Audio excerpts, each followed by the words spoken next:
형제 사랑하기를 계속하고 손님 대접하기를 잊지 말라. 이로써 부지 중에 천사들을 대접한 이들이 있었느니라. 너희도 함께 갇힌 것 같이 갇힌 자를 생각하고 너희도 몸을 가졌은즉 학대받는 자를 생각하라. 모든 사람은 결혼을 귀히 여기고 침소를 더럽히지 않게 하라. 음행하는 자들과 간음하는 자들을 하나님이 심판하시리라. 돈을 사랑하지 말고 있는 바를 족한 줄로 알라. 그가 친히 말씀하시기를 내가 결코 너희를 버리지 아니하고 너희를 떠나지 아니하리라 하셨느니라. 특별히 또 어려움을 당하는 분들도 있을 수 있고요. 영적이든 실질적이든 하나님께서 간섭해 주셔야 또 역사해 주셔야 해결되는 부분들이라서 우리는 하나님을 바라볼 수밖에 없습니다. 이제 이렇게 원리 원칙은 하나님을 바라볼 수밖에 없는 존재고 바라봐야 하고 그게 진짜 나를 살리고 내가 사는 내가 회복되는 내가 성장하는 길임을 알매도 불구하고 우리가 이 말씀 순종하는 게 굉장히 쉽습니다. 생각보다 굉장히.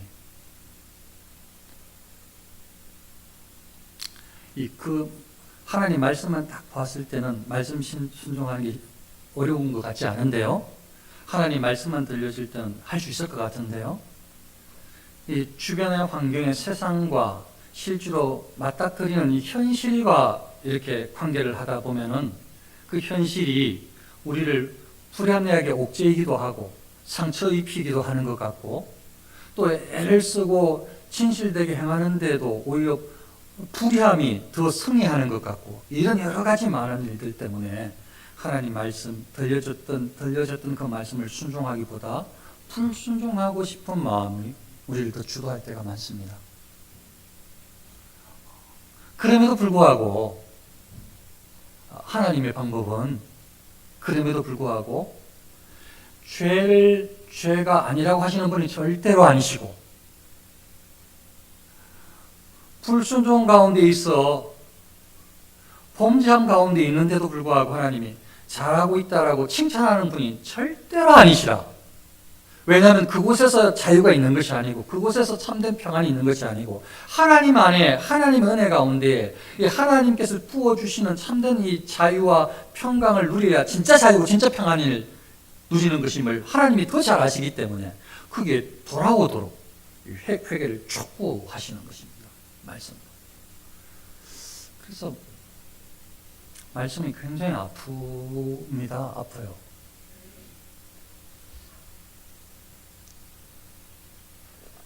오늘 말씀은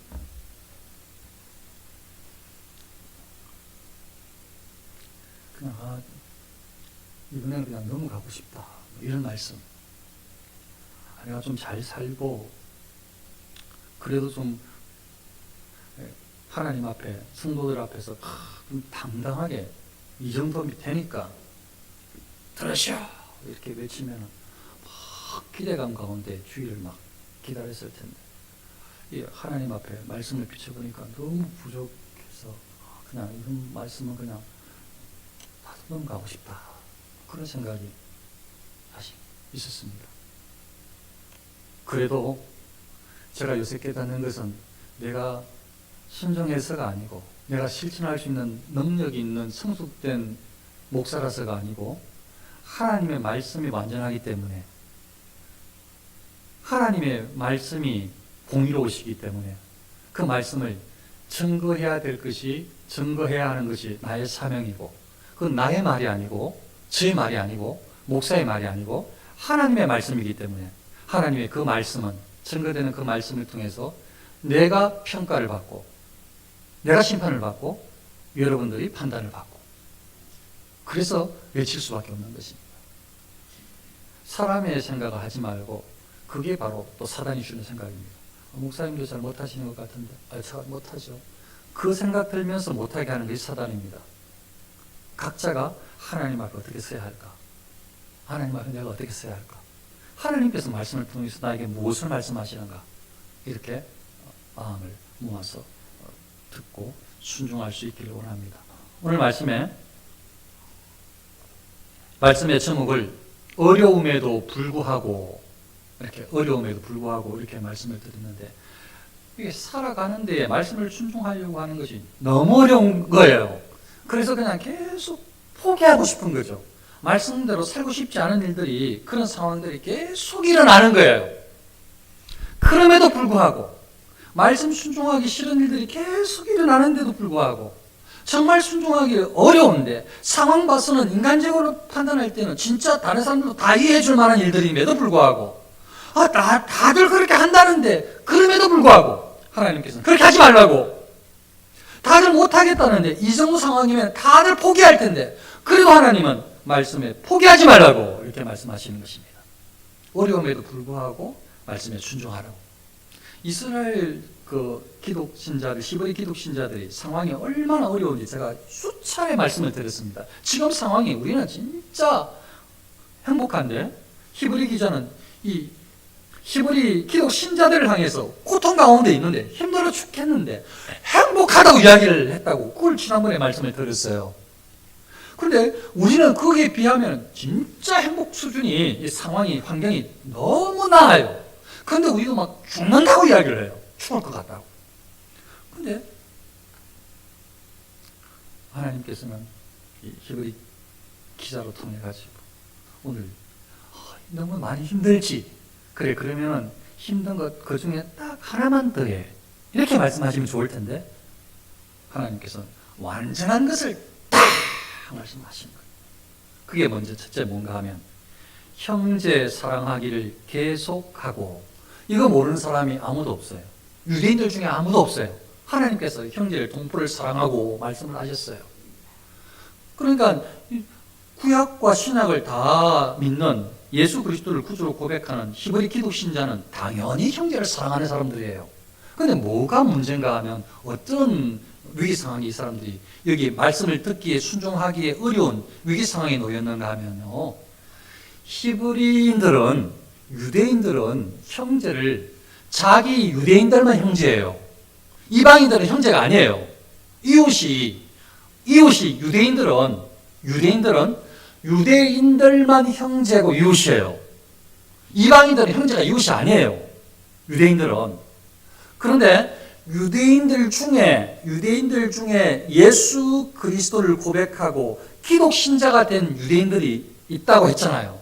그러니까 유대인들이 기독 신자가 된 자기 가족들, 형제들, 친인척들, 자기 동료들, 이웃 사람들이, 그 중에 기독 신자가 된 그들을 향해서 어떻게 비난하는가 하면, 비난을 해요.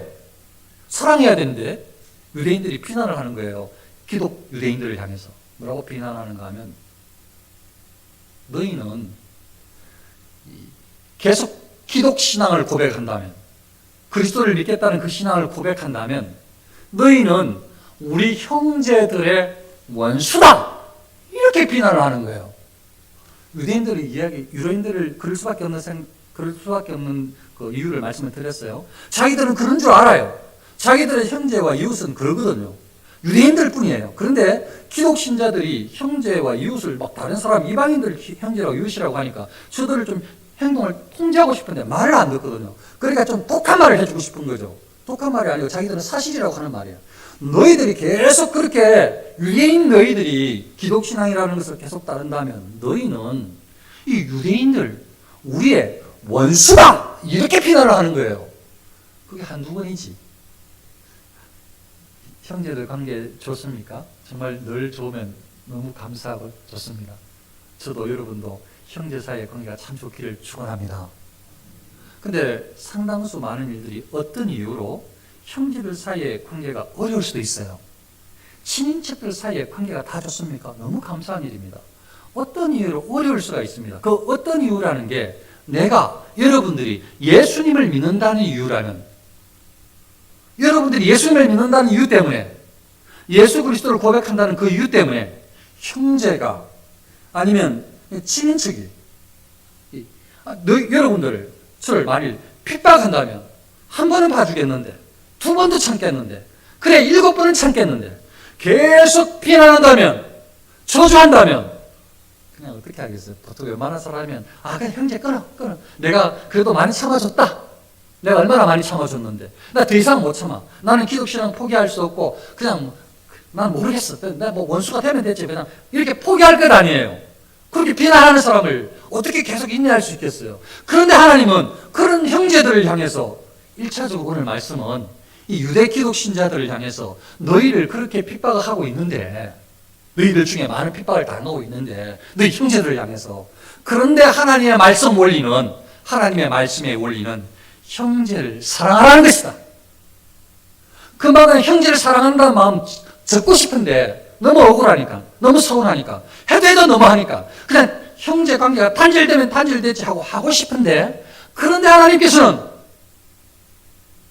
그 힘든 가운데 있는 우리를 향해서, 너희를 향해서, 히브리 기독 신자를 향해서 형제 사랑하는 것을 계속해야 된다, 이렇게 말씀하시는 거예요. 그러니까 이게 보통 어려운 일이 아닙니다. 이게 얼마나 어려운 일이죠. 나를 미워하는 형제를 사랑한다는 게. 그런데 하나님은 미워하는 형제를 사랑하라고 말씀하고 있어요. 그 여기에 여러분들이 자유합니까? 부끄러워요, 부끄러워. 이 말씀은 또 어떻게 이해를 할 수 있는가 하면, 두 번째로 형제 사랑하기를 계속하고는, 이제 히브리 기독 신자들이 예수님을 구주로 믿고 이방인들과 또 히브리인들 혹은 뭐 다른 많은 어떤 예수님을 믿는 신앙 공동체를 이루게 되었어요.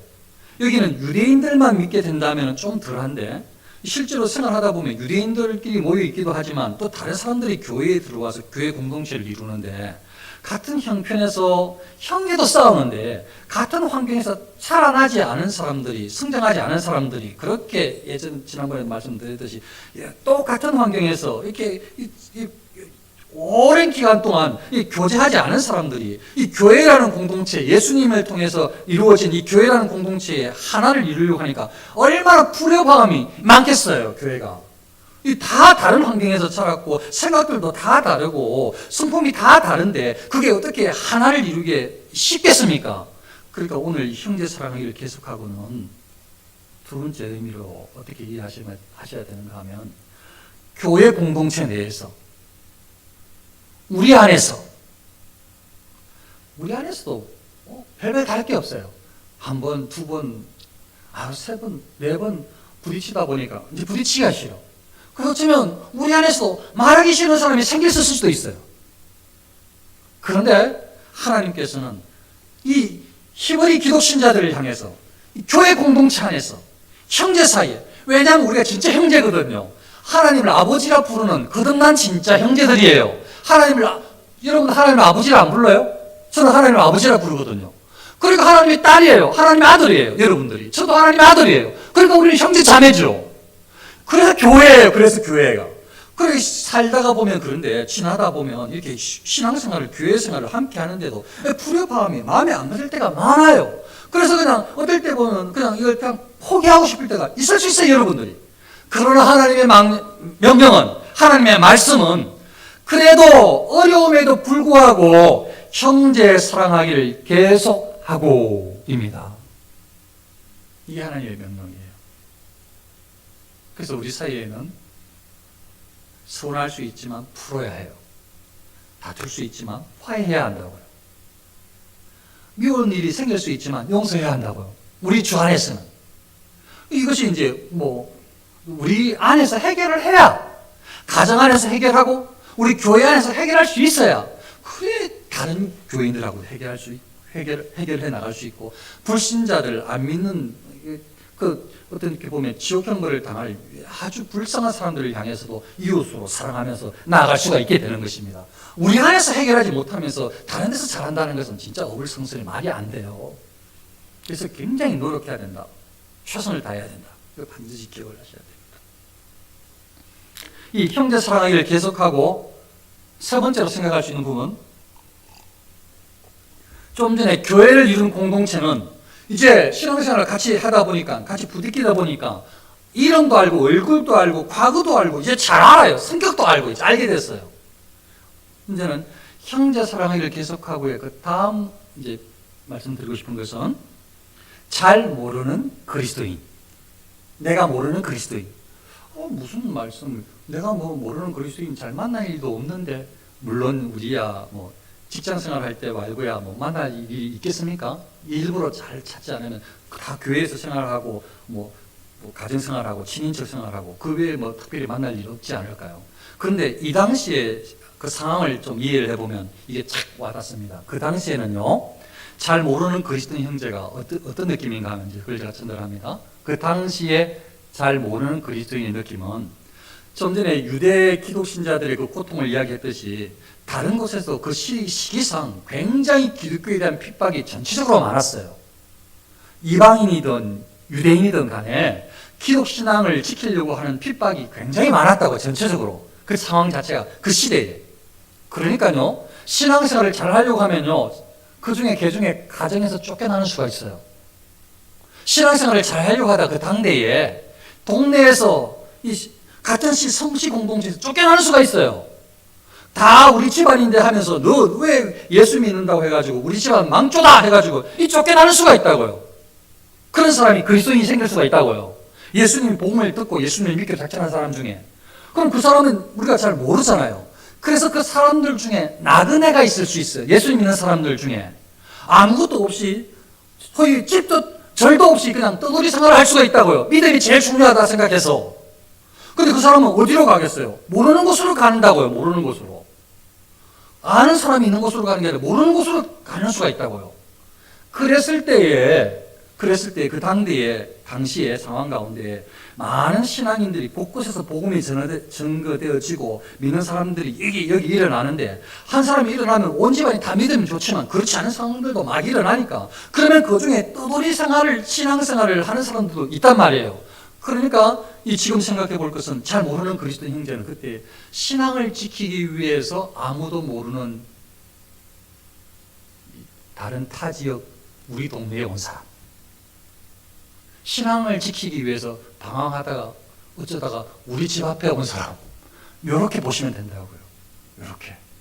또 한 가지는, 여기 잘 모르는 그리스도인을 어떻게 이해하시면 되는가 하면, 그 당대에 막 복음이 막 전해지는 중이었기 때문에 지역에마다 이 예수님을 믿는 그리스도의 공동체가 막 세워지는 중이라 가지고 예수님에 대해서 어느 정도 좀 지식을 가지고 있으면 어느 교회에서 이렇게 파송을 하기도 해요.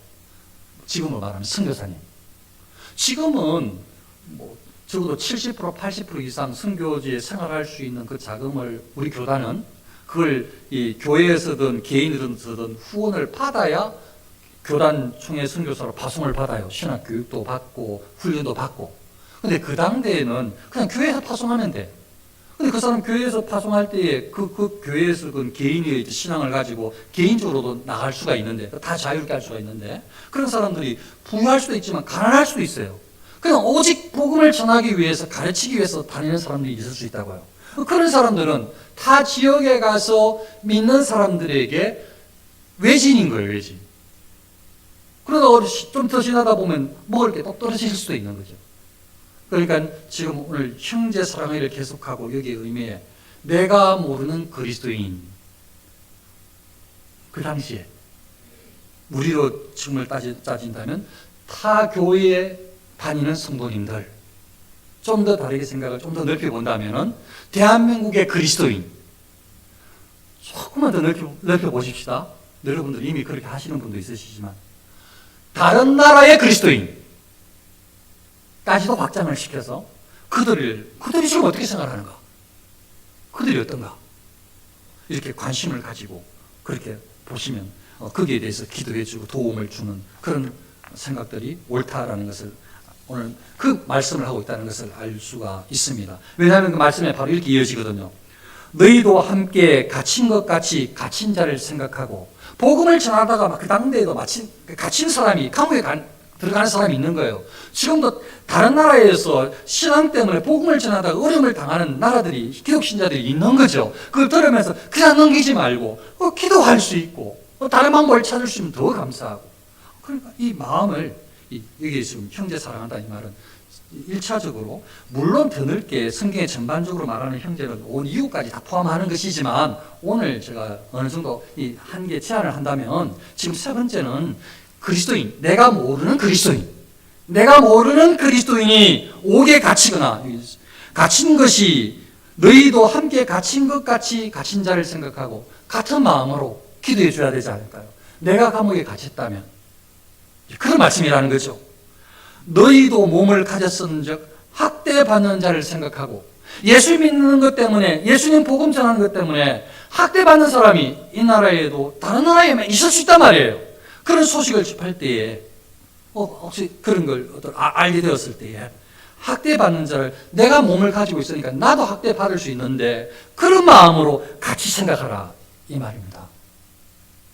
그게 형제 사랑하기를 계속하고, 이거 얼마나 어렵습니까? 얼마나 많이 포기하고 싶습니까? 이거 순간에 막 수십 여러 가지 이유로 모든 여러 가지 많은 일들로 지금 방금 이야기했던 같은 어떤 진짜 이 혈족의 형제를 사랑하기가 쉽지 않고, 그리스도 안에서 이 교회 안에서 형제 사랑하기가 쉽지 않고, 내가 잘 모르는 타 지역의 다른 곳에 있는 예수 믿는 사람들을 사랑하기가 얼마나 어렵습니까? 근데 오늘 말씀은 분명히 형제 사랑하기를 계속하라고 말씀하시는 것입니다.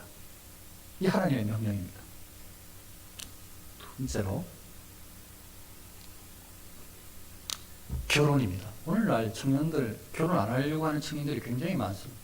조사, 뉴스 같은 데 이렇게 보면 결과가 결혼 안 하고 그냥 여러 이유가 있죠.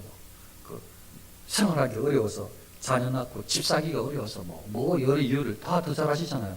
그래서 우리도 모르게 그래, 결혼해봤자 별것 없더라, 그냥 남편하고 아내하고 싸우기만 싸우고 자녀도 잘 못 기르고 그럴 바에야 그냥 혼자 사는 게 낫더라, 우리도 그렇게 생각할 수가 있는 거예요. 그런 생각들이 틈탈 수가 있는 거죠.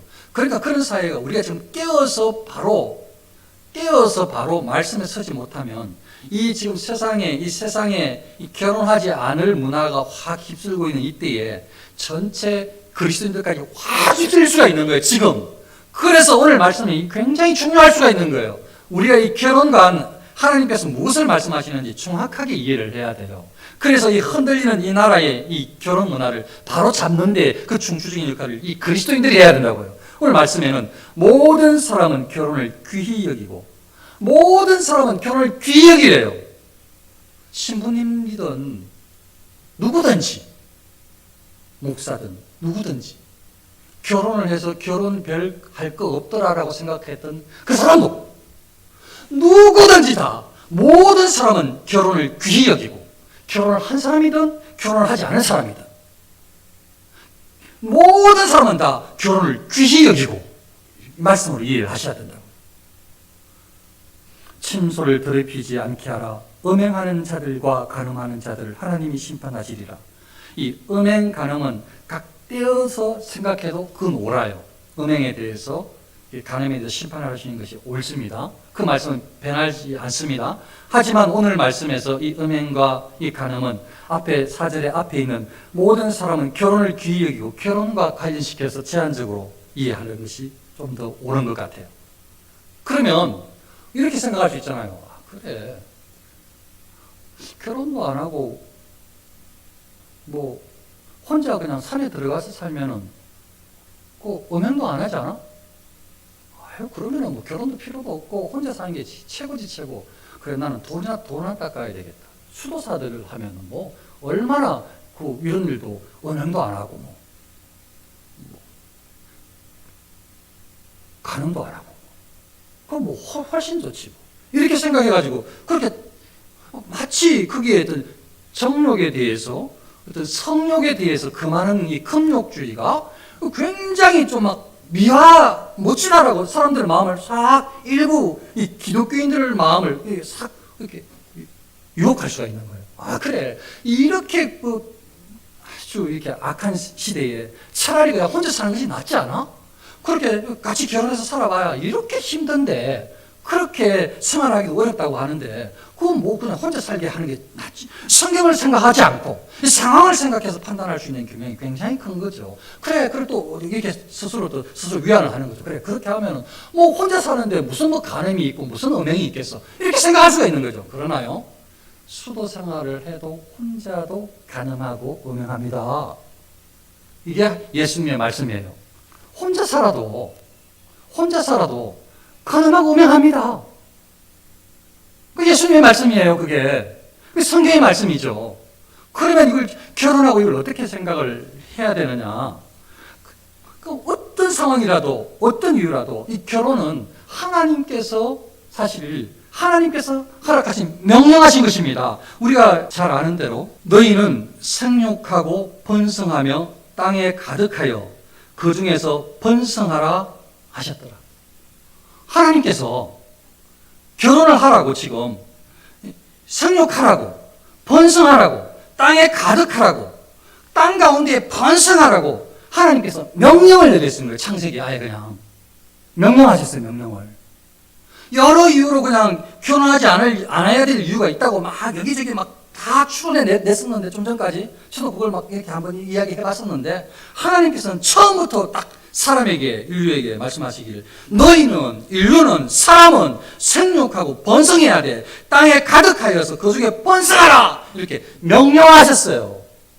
하나님의 명령이에요. 그래서 이 명령과 함께 하나님께서 사람들에게 본성상 성적인 성욕을 허락하신 거예요. 성욕을 허락하신 거예요. 그러니까 성욕이 없을 수가 없다고요. 왜냐하면 땅에 번성하기 위해서는 이 성욕이 있어야 번성할 것 아니에요. 그러니까 하나님께서 허락하신 하나님의 범위 안에서 있으면 너무 이게 아름다운 건데 바로 이 성욕을 가장 아름답게 말할 수 있는 것이 결혼이라고요. 결혼. 그 결혼 안에서는 어떤 것도 문제가 되지 않아요. 그래서 말씀하신 거라고요. 하나님께서. 사람들은 다른 생각들을, 다른 이야기를 하지만 만일요 결혼을 하지 않으면 사람들이 성욕을 어떻게 해결합니까? 사람들이 그 성욕을 어떻게 해결합니까? 결혼하지 않고 할 수 있는 거 별로 안 하는 것 같죠? 다들 그렇게 유혹받고 하는 것들이 뭐예요? 동성애, 동물, 수간, 인형, 이거 전부 다 지금 문제되는 것들 아니에요, 이거 다. 이거 안 일어나는 일들이에요? 다 일어나는 일들이에요. 결혼을 하면 아무 문제가 없는 일들인데, 성욕을 가지고 결혼하지 않았기 때문에 이게 전부 다 문제가 될 수 있는 것들이라고요. 다 죄로. 그래서 하나님께서 이런 명령을 하셨고, 지금도 이 히브리서 기자도 이렇게 우리에게 이 결혼에 대해서 모든 사람은 결혼을 귀히 여기라고 말씀하시는 것입니다. 그래서 이 결혼을 귀히 여기고 침소를 더럽히지 않게 하라 이 말은 그 결혼에 대해서 귀하게 생각할 뿐만 아니라 그에 대해서 큰 가치를 가지고 있으면 음행이든지 간음이든지 이런 것들에 대해서 주의하고 하나님 앞에서 아주 이렇게 옳게 바르게 생활을 할 수 있다라는 말씀이 포함되어 있는 것입니다. 잘 이해를 하셔서 하나님의 명령이 결혼이다. 이건 하나님의 뜻 안에 있다는 것을 꼭 기억을 하지. 제 말이 아니고.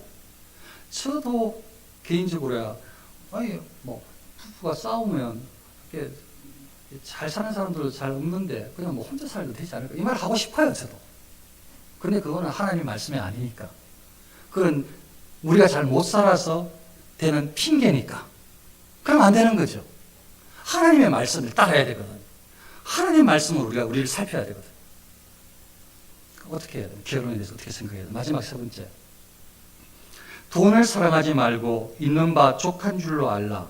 그가 친히 말씀하시기를 내가 결코 너희를 버리지 아니하고 너희를 떠나지 아니하리라 하시느니라. 여기에 대해서 이상하게 말씀을 요새 계속 설교로 계속 말씀을 드렸다는 뜻은 아니고 이상하게 여기에 대해서 이야기를 하게 되는데 그거 다 하나님 뜻이 있다고 저는 생각을 합니다. 만일요, 아까는 제가 성욕에 대한 금욕을 이야기했는데 돈에 대한 재물에 대한 금욕도 사람들한테 좋게 인정을 받아요. 그래서 돈 하나도 생각하지 않고 산속에서 아무것도 없이 생활하는 사람, 그런 사람, 오히려 아니면은 그 종교인들이 그냥 돈을 그냥 하나도 없는 사람이 오히려 그게 더 청빈한 거 보이고 대단히 그냥 귀한 사람으로 존경받는 그렇게 문화를 만들어가고 그게 귀한 것처럼 인정되는 시대가 이기도 해요. 이기도 한데요. 그런데 여기 돈을 사랑하지 이 말하는 말은 돈을 벌지 말란 말이 아니에요. 분명히 말씀드리지만 돈을 사랑하지 말라 이것이 청빈하게 아무것도 없이 살아란 말로 생각을 한다면은, 그렇게 생각한다면은, 그러면요 일 안 하면 돼요. 아무것도 안 하면 돈을 안 버는데, 배짱이처럼 놀면 돈을 안 벌어도 되는데, 그럼 입에 풀칠하는 거, 나라에서 주는 거 먹으면 입에 풀칠할 수 있는데, 그럼 그게 성경적이라고 생각? 이거 천만의 말씀이요. 그렇지 않아요. 그렇지 않아요. 게으른 자의 욕망이 자기를 죽이나니 이는 자기의 손으로 일하기를 싫어함이니라. 성경에 분명히 말씀하십니다. 게으르지 마라. 게으른 자의 욕망은 너를 죽이는 것이다. 일하기를 싫어하지 말라. 열심히 일하래요. 다른 말로 말하면 돈 벌래요.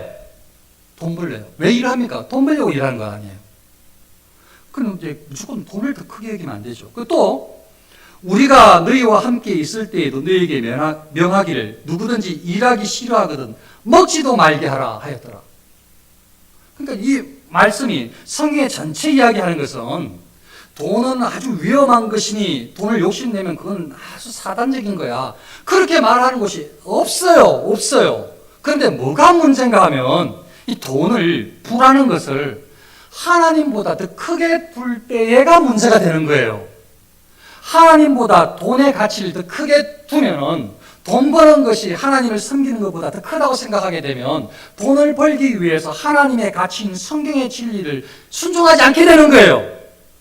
속여서 벌기도 하고 뺏어서 벌기도 하고 뭐 여러 가지 방법을 통해 가지고 버는 방법을 찾기도 하고 불의한 방법으로 돈을 벌어도 된다고 생각하는 사람들이 세상에 아주 많아져 버리는 거예요. 그리스도인이 그렇게 되면 안 되거든요. 그리스도인들은 하나님이 우선이거든요. 그리스도인들에게는 하나님 중심이에요. 그럼 돈을 벌지 말라는 게 아니라고요. 그럼 어떻게 해야 되느냐? 그리스도인들이 돈보다 하나님을 더 크게 여기면 되는 거예요. 하나님이 가장 귀한 분이고 우리는 그리스도인은 돈을 다스리면 되는 거예요. 그러면 그리스도인들 중에 돈을 다스려서 부자가 되면 되는 거죠. 다스려서. 돈보다 돈을 벌기 위해서 예배에 빠지면 안 되는 거죠. 하나님이 더 우선순위인데. 그런데 하나님께 기도하면서 돈을 벌게 해주십시오. 할 수는 있는 거예요. 왜냐하면 돈 하나도 없는데 구제할 수 있어요? 돈 하나도 없는데 부모님 부양할 수 있어요? 돈 하나도 없는데 자녀 양육할 수 있어요? 그럼 그분 나와보세요. 그런 분 있으면. 하나도 없는데 어떻게 할 수가 있어요, 그걸? 그러니까 기본적으로 돈이 하나님보다 위에 두게 하면 절대 안 된다는 기본 전제가 있고, 근데 애를 써도 안 될 수 있잖아요. 정직하게, 친실하게 벌려고 최선을 다하는데도 돈이 안 벌릴 수가 있거든요. 그럴 때에 주어진 환경을 만족할 줄 아는 것. 이게 자족하는 마음이에요. 아무도 노력하지 말란 말이 아니고, 분명히 이해할 수 있어야 돼요. 그 개념을 정확하게 이해할 수 있어야 된다고. 돈을 사랑함이 일만하게 뿌리가 되나니 사랑하지 말라는 거지, 돈을. 하나님을 사랑하는 것이 더 크다는 것이죠. 사랑하는 성도님들, 이거 들어보셔서 아시겠지만 하나도 제가 잘 할 수 있는 게 없어요. 여러분은 어떠신지 모르겠어요. 그럼에도 불구하고 하나님은 히브리 신자들이 얼마나 힘든데 지금 통족들한테 힘들고 교회 생활하는데도 이단들 들어와가지고 막 덜쑤셔 놓지, 너무 많이 힘들지, 먹고 살기도 힘들지, 그냥 아무것도 안 해도 돼. 그렇게 말씀하시면 하나님께서 참 이해심이 많으셔서 역시 이해해 주시는구나 이렇게 할 거예요? 하나님은 그런 거 하나도 말씀하지 않으시고 그냥 형제를 사랑하지 못하는 그들을 향해서 형제 사랑하기를 계속해라 이렇게 말씀하시는데요. 여러 가지 이유로 그냥 결혼에 대해서 다 그냥 합리적인 이유라고 생각해서 핑계대고 결혼하지 않아도 된다고 생각하는 그런 많은 사람들을 향해서 모든 사람은 결혼을 귀히 여기고 이렇게 말씀하시는데요. 하나님은 여러 다른 핑계를 대겠지만